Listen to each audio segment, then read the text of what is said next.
നമസ്കാരം, പ്രവാസി മലയാളിയിലേക്ക് ഏവർക്കും സ്വാഗതം.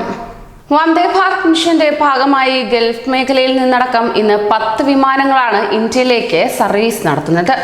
ലണ്ടൻ, തെക്കൻ കൊറിയ, ജർമ്മനി എന്നിവിടങ്ങളിൽ നിന്നാണ് ഇന്നത്തെ സർവീസുകൾ രേഖപ്പെടുത്തുന്നത്. അതോടൊപ്പം തന്നെ കേരളത്തിലേക്ക് UAE നിന്നുൾപ്പെടെ 2 വിമാനങ്ങൾ എത്തുകയും ചെയ്യും. ഇതിനിടെ സൗദിയിൽ നിന്നുള്ള വന്ദേ ഭാരത് മിഷൻ വരുമാന സർവീസുകൾക്ക് എയർ ഇന്ത്യ നിരക്ക് ഇരട്ടിയാക്കി വർദ്ധിപ്പിച്ചത് ഏറെ ശങ്ക ഉളവാക്കുകയാണ്. ആദ്യഘട്ടത്തിൽ 950 റിയാൽ ഈടാക്കിയിരുന്നിടത്ത് 1703 റിയാൽ ഇനി യാത്രക്കാർ നൽകേണ്ടി വരുമെന്നാണ് ഇതിലൂടെ വ്യക്തമാകുന്നത്.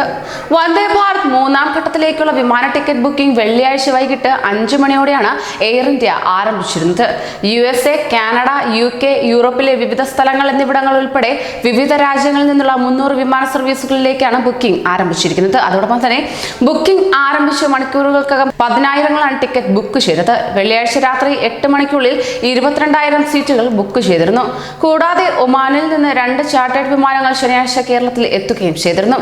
മസ്കറ്റിൽ കുടുങ്ങിക്കിടന്നിരുന്ന 360 പ്രവാസികളാണ് കോഴിക്കോട്ടേക്ക് ഇതിനോടകം തന്നെ മടങ്ങിയെത്തിയത്.